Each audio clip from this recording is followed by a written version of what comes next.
have a question about declining, meaning like before death. I work in a residential care facility. That's where people live who need assistance with daily things.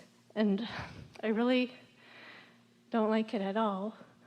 But it was the only job I could find. And I have a problem with people who are so-called diagnosed with something, and then someone else has to become responsible for their well-being, whether they're in a facility or maybe a parent or something like that.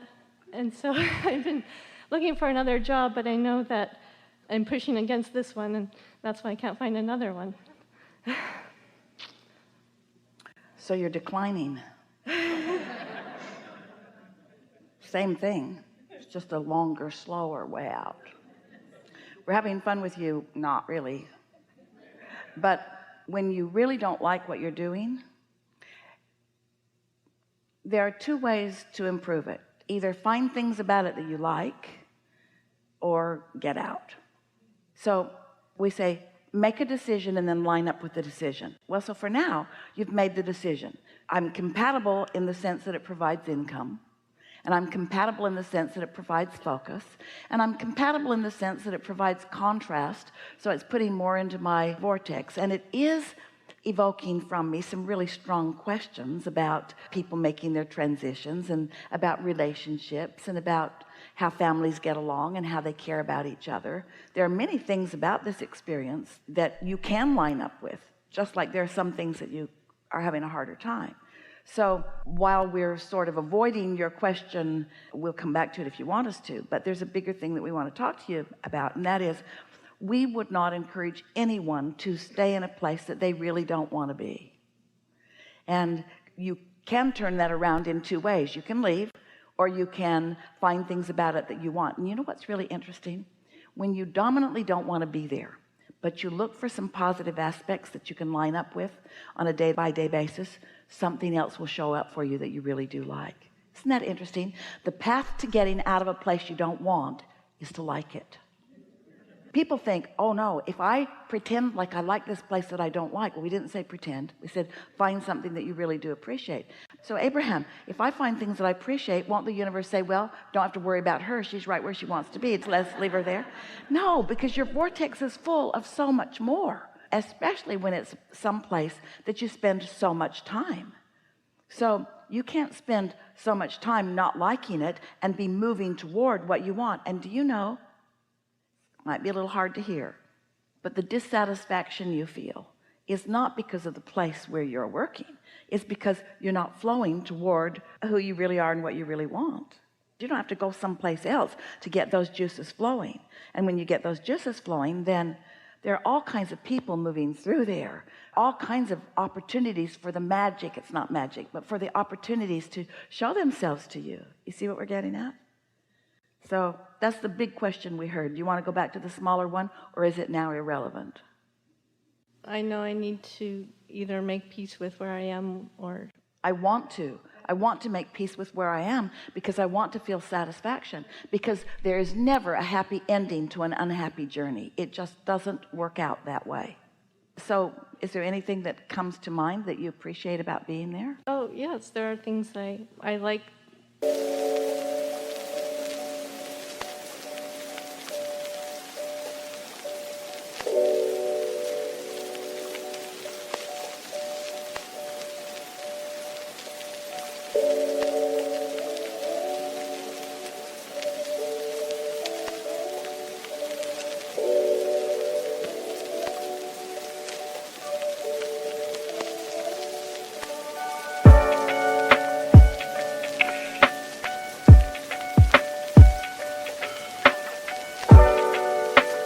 The people I work with, and it's a nice place to work, and the day-to-day work is fine. I mean, I work in an office actually, and yes. So, but it's just what the company is that I don't like more than. But now you see what you just did. You were doing that, and then you did that. You were starting to move in the direction of satisfaction, and then you put the brakes on it. So you didn't allow enough momentum to go to really provide another opportunity for you. You just allowed enough momentum to torture you when you don't go. It's a human tendency. So you want to try again? I do really like everyone I work with, and the day-to-day work actually it's okay. Enjoy some aspects of it. I like the free coffee. And it's a nice building, nice place to work, nice people. It's a nice location. There are things about it that are satisfying. I like the continuity of it. I like the fact that I'm not out trying to find a new place to go every day. I like that they're expecting me to come and I'm expecting to be there. I like the things that I've learned. I'm better at it than I was the day I got there. I know that they feel appreciation for the things that I'm doing. I like to find more efficient ways of doing some things. There are a lot of things about this that I am enjoying. Really, that is the path to something that you like so much more. It is. Does that feel counterintuitive? Not when you think about it energetically, does it? No. Now, what was this other thing that you have a little problem with? Maybe I'm not sure what you're getting at. The whole reason that the place exists is what you're at odds because with? they say that Alzheimer's is a disease, and just the thought of this whole, like the facilities and everyone who works there and the cooks and the administrative people, like everything, the whole thing is based on disease, and it bothers me.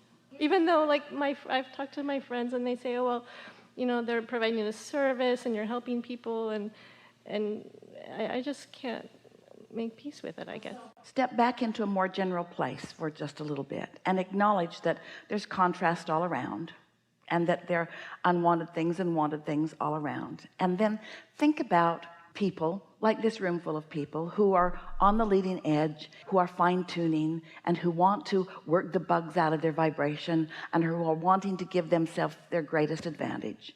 And think about them moving from resistance into allowing, and resistance into allowing. And think about the death experience being, there's no death, but what humans call death being exactly that. It's moving from resistance into allowing. And then think about how large numbers of people are in the process of moving from a resistant environment into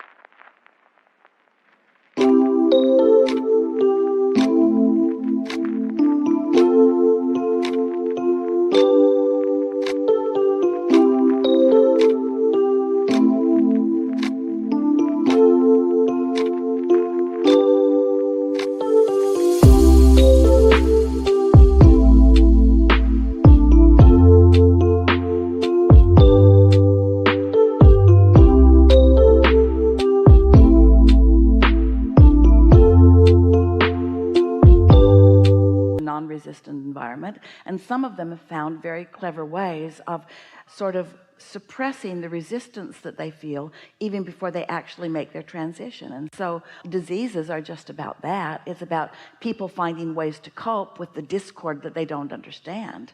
And just because you understand it and they don't, doesn't mean that it doesn't serve something to some.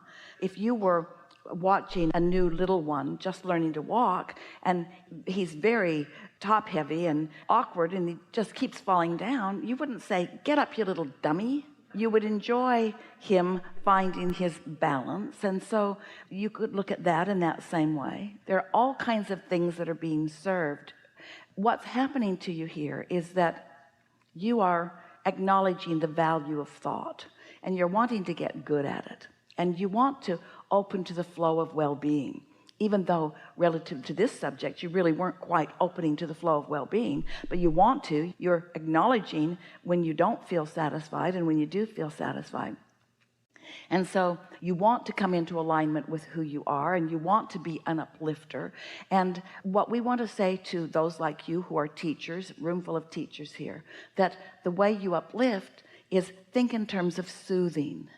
And so think of that place as a soothing place. It's a place that soothes. You heard us say today, we said it very pointedly, that we've got all the answers. We're really good. We understand the laws of the universe. We're like your own inner being. We know exactly where you stand in relationship with everything you want. And we not only know the quickest way to get there, we know your path of least resistance way to get there. That's how smart we are. Really smart. However, we also know that until you ask a question and you find alignment and you let the answer in, we cannot present a perfect enough answer to make any difference. We're not speaking to you. We know you're getting what we're saying, but we're saying it to you because we want you to understand there are a whole lot of people around you on this planet that are living life just fine who don't know any of this stuff, because life just sets them up for success anyway. Life shows them contrast, which causes them to ask. Their inner beings are there calling them. Sometimes they go, sometimes they don't. Sometimes they have to croak before they go. Sometimes they figure it out along the way. And in none of it there is any wrongdoing. There are choices. You may be saying, well, I don't like so much to expose myself to something that I don't really believe in, but you believe in soothing, and you believe in uplifting, and you believe in helping. We know you do. And so you really are wanting to soothe yourself about it rather than asking that it all change. You just want to find a way of acknowledging the value of what it is while you look for something that suits you better. And we think it's interesting because you're not saying, I want to stay there and reform this place and make it entirely different. But that really is more what's in your heart, because you're sort of an improver of the planet, or you wouldn't have come at all. You see what we're getting at? So we're not saying that you need to stay there and that you need to stay there till you like it. We're just saying, while you're there, why not like it? And if you can't figure that out, then get out. Yeah. Sometimes people will say, Abraham, I have this relationship with a job or with a person or with something, and it's awful in this way and this way and this way and this way, and do you think I should leave? Now, you didn't say that. You said I can't leave. You didn't even give yourself an out at all. I can't leave. I'm trapped like a rat. But sometimes they'll say, do you think I should leave? And we play with them a little bit and we say, well, if there are things you don't like, then you need to get out of there. But then you're going to find things you don't like in town, so you get out of there. And now there's things in this nation, so you better get out of there. And now there's things on this planet. Now we don't know where to send you. It's so much more satisfying and so much quicker to just ask yourself the question before you take any action, before you take the action of staying or going. That's a funny way for us to put it, isn't it? Because it seems like you're doing one or the other. Well, not really. Before you take the action of staying or going. That was tricky. Are you following us? Seems like I must be saying because I'm not going. Not really. Before you take the action of staying or going, just ask yourself, what receiving mode am I in? When I feel like I want to get out of here, what receiving mode am I in? When I feel like I want to stay, what receiving mode am I in? When I feel like I'm moving toward what I really want, what receiving mode am I in? You're going to find your freedom from resistance so quickly. And whether you stay there or whether you go somewhere else is irrelevant, really, but not really. It's irrelevant in that you could be happy anywhere, but hear this. You deserve to be the happiest that you can possibly be. That's the question, isn't it? Am I as happy as I could possibly be? No. Well, should I make adjustments? Yes. And then what? Do what you feel inspired to do. But don't take the action from the wrong inspiration. That's what we're saying. And that's why you're tentative. Are you all following this? Because sometimes when you're not thinking about what receiving mode you're in, you're just collecting the data and you've had all you can take. And so you say, I'm taking this action. And then you wish you hadn't later because it got worse, not better. Well, that's because you took the action from the receiving mode of what you didn't want. And you do that a few times and it makes you afraid to act at all. So then you get yourself stuck in all kinds of places that you don't want to be, but you say, oh, I remember I've been here before and I took action and it got worse, so that's why I'm stuck. That's why I can't leave. Well, you can leave. You just want to leave from the right receiving mode. If you were talking directly to your inner being, and you are, and you said to your inner being, should I stay or should I go? Your inner being is saying to you, you should always go to the next new place. You should always go to the next satisfying place. If you were to say, should I go today? Your inner being would say, not a good time. Because right now, if you go somewhere, it'll be in the opposite direction of where you mean to go. Following? So then you say, well, how do I know when it's the right time to go? And your inner being is saying to you, you won't be able to stop yourself. It will feel so exciting.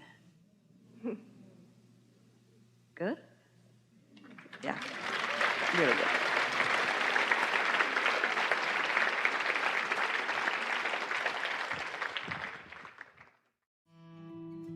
Don't forget to leave a positive message and subscribe.